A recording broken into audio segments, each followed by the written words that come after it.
Hello प्यारे साथियों, कैसे हैं आप लोग। उम्मीद करते हैं अच्छे होंगे। आपका अपने YouTube channel SR study number 1 में बहुत बहुत स्वागत है। तो चलिए, आज के वीडियो में हम देखेंगे हिंदी यानी कि 100 मार्क्स का नॉन हिंदी आपका जो एग्जाम देकर आए हैं, आप उसमें कितना सही और कितना गलत करके आए हैं उसको आज मिलाने जा रहे हैं। तो चलिए, शुरू से अंत तक वीडियो में बने रहें और आपका कितना सही होता है कितना गलत होता है कमेंट करके जरूर हमको बताइए। तो चलिए, सबसे पहले हम लोग पहला प्रश्न से शुरू करते हैं और अंतिम प्रश्न तक देखेंगे। आप लोग बिल्कुल धैर्य से पेशेंस के साथ वीडियो में बने रहें और अपना अपना कितना सही हुआ है कमेंट करके जरूर हमको बताएं। सबसे पहला प्रश्न कहता है कि राह भटके हिरन के बच्चे को शीर्षक कविता के अनुसार सुनहरी किरणें किसे छुपेगी। इसका आंसर हो जाएगा आंसर नंबर ए, यानी कि जंगल के पत्तों को। हम वीडियो में डायरेक्ट आंसर पे बात इसलिए करेंगे क्योंकि आपके पास समय बहुत कम है और अगले एग्जाम की तैयारी करना है, अगले सब्जेक्ट की तैयारी करना है, इसलिए डायरेक्ट आंसर पे बात करेंगे और वीडियो लॉन्ग नहीं हो यानी कि लंबा नहीं हो। अब हम लोग देखेंगे दूसरा प्रश्न कहता है पीपल शीर्षक कविता के अनुसार रात भर रो कर कौन भोर कर देता है। इसका आंसर हो जाएगा आंसर नंबर सी, यानी कि चकोर। अब देखेंगे तीसरा नंबर सवाल कहता है ईदगाह शीर्षक कहानी में सभी खिलौने कितने पैसे के हैं। ईदगाह शीर्षक कहानी में सभी खिलौने कितने पैसे के थे। आपको पता होगा सभी खिलौने 2-2 पैसे के थे। अगला प्रश्न कहता है कवि हरिओध के अनुसार असंभव को भी संभव कौन कर देता है। इसका आंसर हो जाएगा आंसर नंबर डी, यानी कि करमवीर। पांचवा प्रश्न कहता है कि विक्रमशिला विश्वविद्यालय का आविर्भाव किस राजा के संरक्षण में हुआ। इसका आंसर हो जाएगा आंसर नंबर सी, यानी कि धर्मपाल राजा के। 6 नंबर का प्रश्न कहता है कि विक्रमशिला शीर्षक पाठ के अनुसार पक्षपुराणी एवं मैत्रेय की प्रतिमा कहाँ मिली।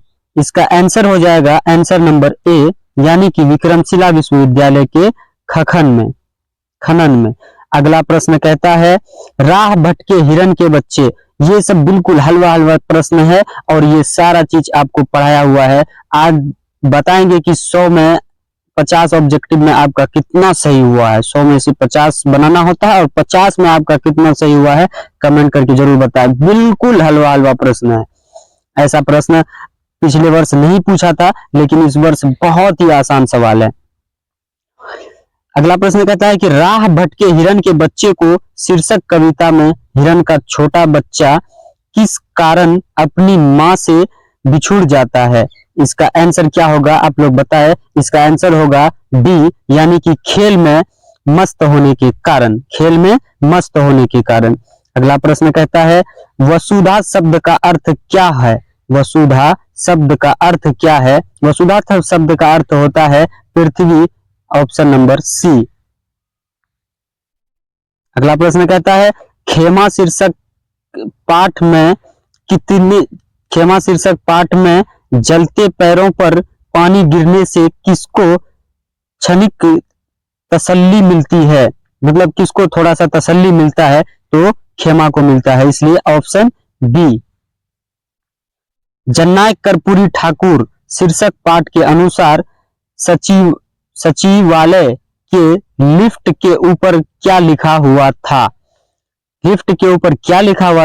ये बहुत ही आसान है, आपको कई बार बता चुके हैं। इसका हो जाएगा ऑप्शन नंबर ए, यानी कि ओनली फॉर ऑफिसर। क्या लिखा हुआ था? Only for officer. अगला प्रश्न कहता है किसी भाषा के मूल शब्द को क्या कहते हैं। इसका आंसर हो जाएगा आंसर नंबर सी, यानी कि तत्सम। क्या कहते हैं? तत्सम। अगला प्रश्न, कीमत शब्द क्या है? कीमत शब्द क्या है? ये देशज है। क्या है? देशज है, ऑप्शन सी। रचना या बनावट की दृष्टि से शब्द के कितने भेद होते हैं? रचना या बनावट की दृष्टि से शब्द के 3 भेद होते हैं। बहुत ही आसान है, ग्रामर का क्वेश्चन है। वह शब्दांश जो किसी शब्द के अंत में जोड़ा जाता है उसे क्या कहते हैं? वह शब्दांश जो किसी शब्द के अंत में जोड़ा जाता है, मतलब लास्ट में जोड़ा जाता है, उसको कहते हैं प्रत्यय। क्या कहते हैं? प्रत्यय।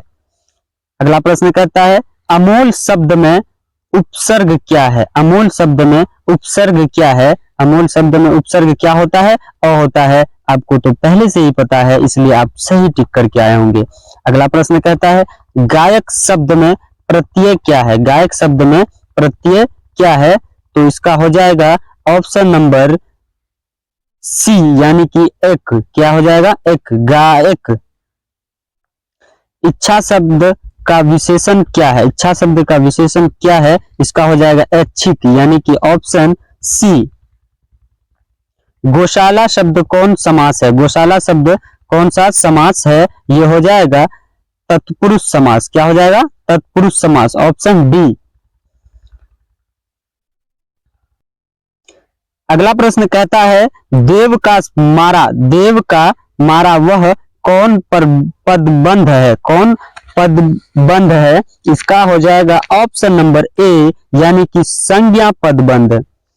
अगला प्रश्न कहता है, बिजली चमकती है। बिजली चमकती है किस वाक्य का उदाहरण है? आप देखते हैं, सरल वाक्य का उदाहरण है। कौन सा वाक्य का उदाहरण है? सरल वाक्य का उदाहरण है। बाल गोविंद भगत की प्रभातियां कब शुरू होती है? इसका आंसर हो जाएगा आंसर नंबर ए, यानी कि कार्तिक महीने में। कौन सा महीने में? कार्तिक महीने में। बाल गोविंद भगत सिर में क्या पहनते थे? बाल गोविंद भगत सिर में क्या पहनते थे? तो कनफटी टोपी पहनते थे। कौन सा टोपी पहनते थे? कनफटी टोपी पहनते थे। रांची से हुंडू कितना मील दूर है? रांची से हुंडू कितना मील दूर है? बिल्कुल हलवा प्रश्न।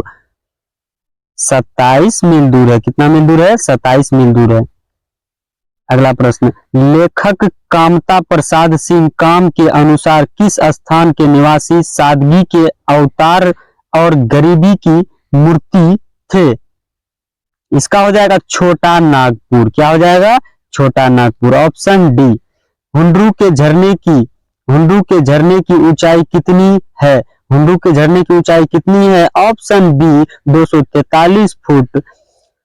मेरी भव बाधा हरो राधा नागरी सोय, जातन की झाई परे श्यामु हरित द्वितीय होए, ये पंक्तियां किस शीर्षक कविता से उद्गत है? ये किस कविता से उद्गत है? बिहारी के दोहे, ऑप्शन बी।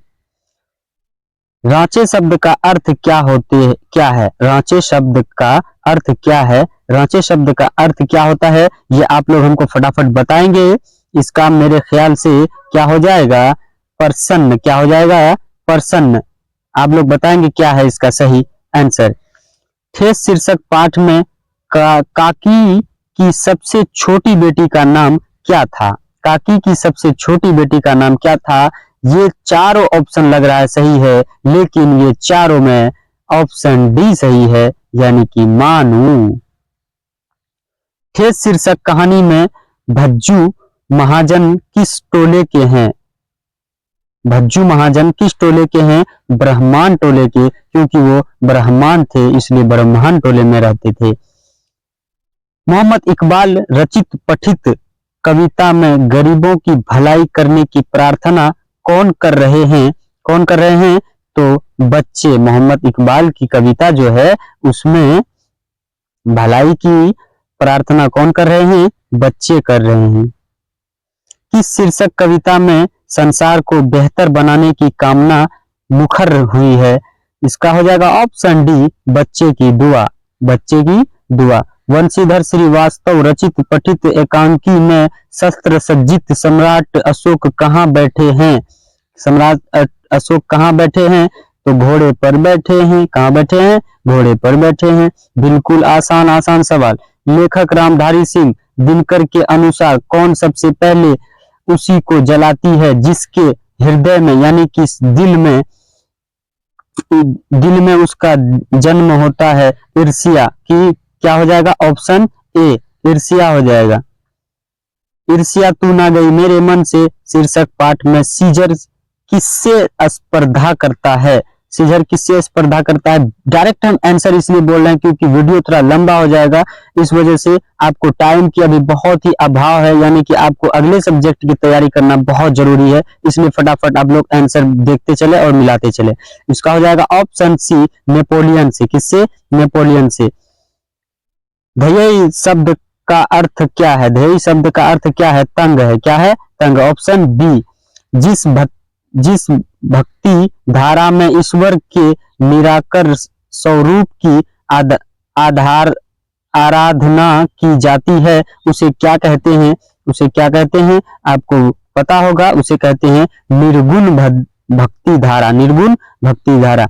विक्रमशिला शीर्षक पाठ के अनुसार तिब्बत में बौद्ध धर्म का प्रचार किसने किया? किसने किया? वो तो आपको पता होगा, अतिश दीपंकर ने किया। अतिश दीपंकर ने किया। Option B. विक्रमशिला शीर्षक पाठ के अनुसार 4.5 फीट की भूमि स्पर्श मृदा में किसकी प्रतिमा प्राप्त हुई है? इसका हो जाएगा ऑप्शन सी यानी कि सम्राट अशोक की। किसकी? सम्राट अशोक की। विक्रमशिला विश्वविद्यालय में कितने छात्र रहते थे? कितने छात्र रहते थे? 10,000। कितने छात्र रहते थे? 10,000। शील शब्द का अर्थ क्या है? बिल्कुल आसान आसान सवाल। शील शब्द का अर्थ क्या है?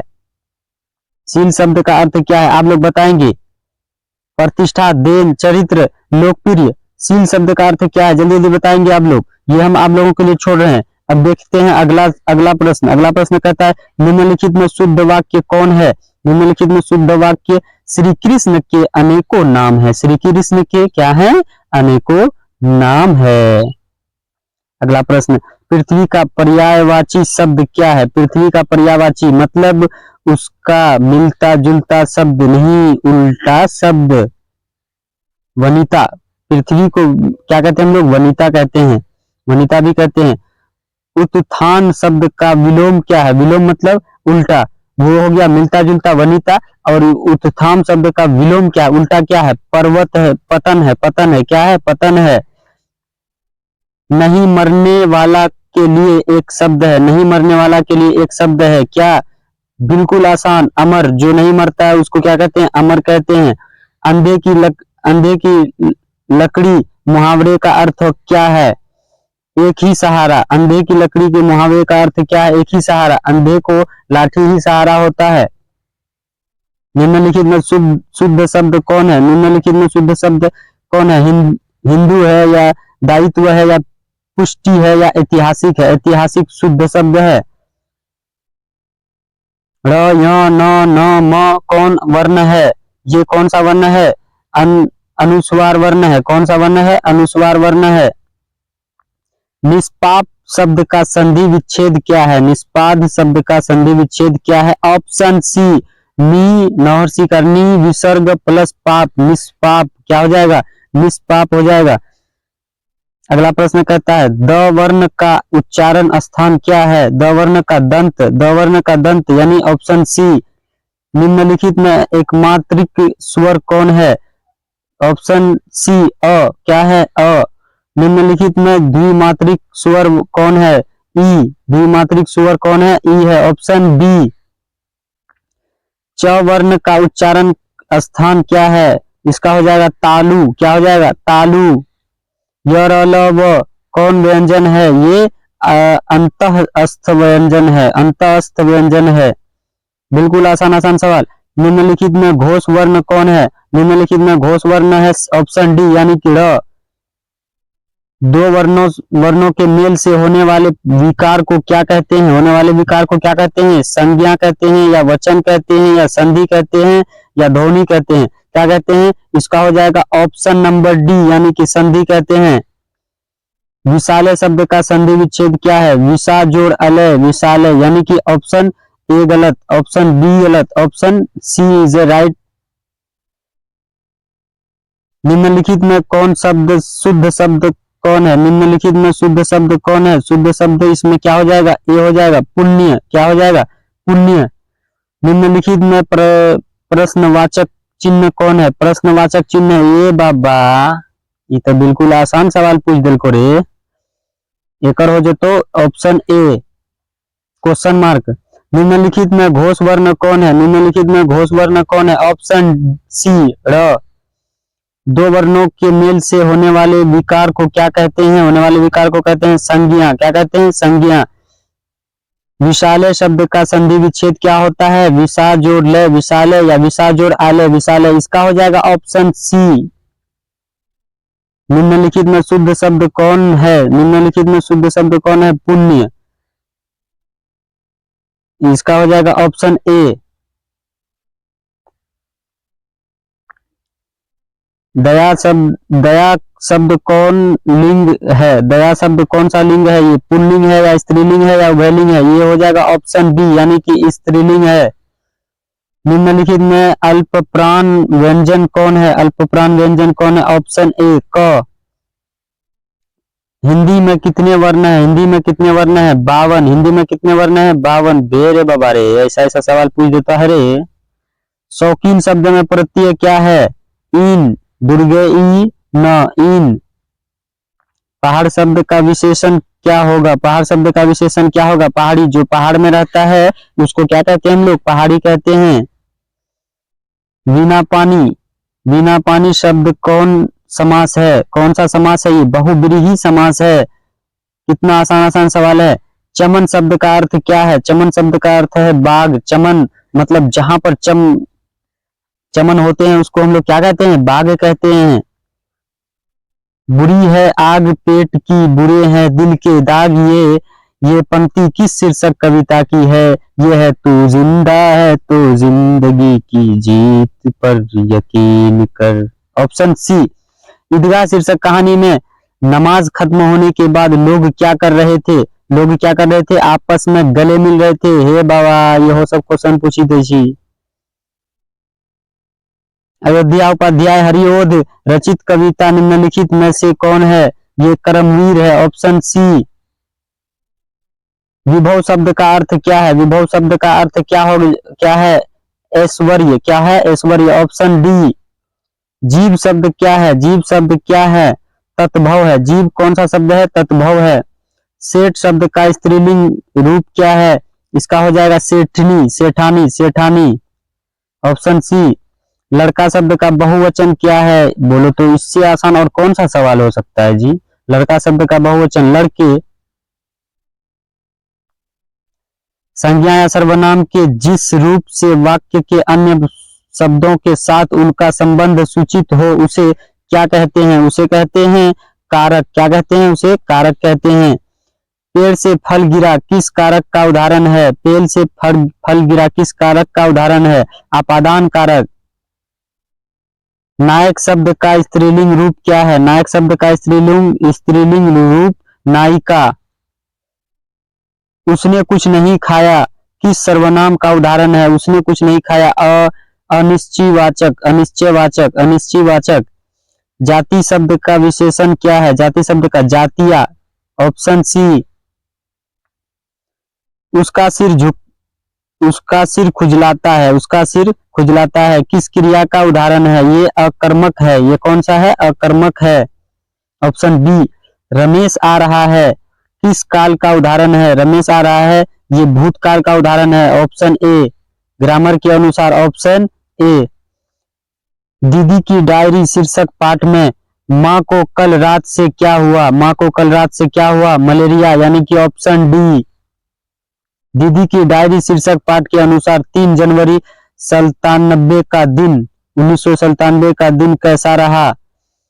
कैसा रहा? पिकनिक का दिन रहा। कौन सा दिन रहा? पिकनिक का दिन रहा। जब जब आता पंछी तरु पर, जब जब आता पंछी उड़कर, जब जब खाता फल चुन चुन कर। ये पंक्तियां किस शीर्षक कविता की है? ये है पीपल की, कौन सी? पीपल की। उसका सिर खुजलाता है किस क्रिया का उदाहरण है? अकर्मक। रमेश आ रहा है वर्तमान काल भूतकाल, भूतकाल। लेखक शिव पूजन सहाय के अनुसार कामिनी कंचन का त्याग करके गृहस्थाश्रम में ही सन्यासी कौन बने रहे? इसका हो जाएगा ऑप्शन ए सूर्यकांत त्रिपाठी निराला। खेमा शीर्षक कहानी में क्यों खेमा तुझे मेरे सेठनी कितने रुपए देते हैं? यह किसने पूछा? यह किसने पूछा था? लेखक ने पूछा था। बिल्कुल हलवा हलवा सवाल। दीनबंधु निराला शीर्षक पाठ के लेखक का नाम क्या है? लेखक का नाम हो जाएगा आचार्य शिव पूजन सहाय। खेमा शीर्षक कहानी में सुबह की ग्राहकी के समय चाय कौन बनाता था? चाय कौन बनाता था? कसारा बनाता था। कौन बनाता था? कसारा बनाता था। ए रे, ऐसा ऐसा सवाल बिल्कुल हलवा हलवा पूछ देता है रे। उभरी नसों वाले हाथ, घिसे नाखूनों वाले हाथ, यह पंक्ति किस शीर्षक कविता की है? यह पंक्ति खुशबू रचते हाथ। Option C is the right answer. किस वर्ष के आम चुनाव में कर्पूरी ठाकुर सोशलिस्ट पार्टी के टिकट पर भारी बहुमत विजयी रहे? किस वर्ष? 1952। Option C. जननायक कर्पूरी ठाकुर शीर्षक पाठ के अनुसार दरभंगा जेल में कुव्यवस्था के खिलाफ किसने कैदियों को संगठित करना शुरू किया? कर्पूरी ठाकुर ने। किसने? कर्पूरी ठाकुर ने। Option A. मुमकिन शब्द का अर्थ क्या है? मुमकिन शब्द का अर्थ क्या है? इसका आंसर आप लोग कमेंट में बताएंगे। 91 नंबर सवाल का आंसर आप लोग बताएंगे। 1970 एवं 1977 में बिहार के मुख्यमंत्री कौन थे? बिहार के मुख्यमंत्री जननायक कर्पूरी ठाकुर। जननायक कर्पूरी ठाकुर। कयित्री समुद्रा कुमारी चौहान के अनुसार वीर शिवाजी की गाथाएं किसको जुबानी याद थी? किसको जुबानी याद थी? रानी लक्ष्मीबाई को। किसको? रानी लक्ष्मीबाई को। Option C. बुझा दीप झांसा का तब डहलोजी पर मैं हरसाया राज्य हड़प करने का उसने यह अच्छा अवसर पाया। इसने अच्छा अवसर पाया। ये पंक्तियां किस शीर्षक कविता की है? इसका आंसर आप लोग बताएंगे। इसका आंसर हो जाएगा आंसर नंबर बी, यानी कि झांसी की रानी। क्या हो जाएगी? झांसी की रानी। 95 नंबर सवाल। चिकित्सा का चक्कर शीर्षक पाठ के लेखक का नाम क्या है? इसका नाम हो जाएगा बेढब बनारसी। बेढब बनारसी थोड़ा अजीब है लेकिन सही वही है। चिकित्सा का चक्कर शीर्षक पाठ में बेढब बनारसी की उम्र क्या है? उम्र हो जाएगा 35 वर्ष। क्या है? उम्र 35 वर्ष। चिकित्सा का चक्कर शीर्षक पाठ में बाग बाजार का रसगुल्ला किसके यहाँ से आया था? किसके यहाँ से आया था? तो प्रताप जी के यहाँ से आया था। किसके यहाँ से? प्रताप जी के यहाँ से आया था। अब देखेंगे हम लोग अगला प्रश्न। कहता है कवि नरोत्तम दास के अनुसार सुदामा की दीन दशा देखकर कौन रोए? कौन रोए थे? श्री कृष्ण रोए थे। Option C. जोए शब्द का अर्थ क्या है? जोए शब्द का अर्थ क्या है? इसका आंसर आप लोग बताएंगे। 99 यानी कि 99 नंबर का सवाल का आंसर आप लोग देखते हैं। लास्ट ऑब्जेक्टिव यानी कि 100 नंबर। इस क्या कहता है? सुदामा और कृष्ण क्या थे? सुदामा और कृष्ण क्या थे? बाल सिखा थे। क्या थे? बाल सिखा थे। अब यहां तक ऑब्जेक्टिव हमारा हो गया खत्म। अब हम लोग देखते हैं थोड़ा सब्जेक्टिव की तरफ। इसमें से आपका कितना सही हुआ कमेंट करके जरूर हमको बताएंगे। सब्जेक्टिव देखते हैं। खंड ब विषय निष्ठ प्रश्न। इसमें से आपको कितना बनाना होता है वो चीज के बारे में लिखा गया है। अब हम लोग देखते हैं थोड़ा थोड़ा एक एक करके। महात्मा गांधी का पूरा नाम क्या था? बोलिए। महात्मा गांधी का जन्म कब हुआ? महात्मा गांधी के माता पिता का नाम क्या था? महात्मा गांधी ने दक्षिण अफ्रीका में क्या किया? महात्मा गांधी के सिद्धांत क्या थे, इनकी मृत्यु किस वर्ष हुई, बोलिए। बिल्कुल हलवा सवाल है।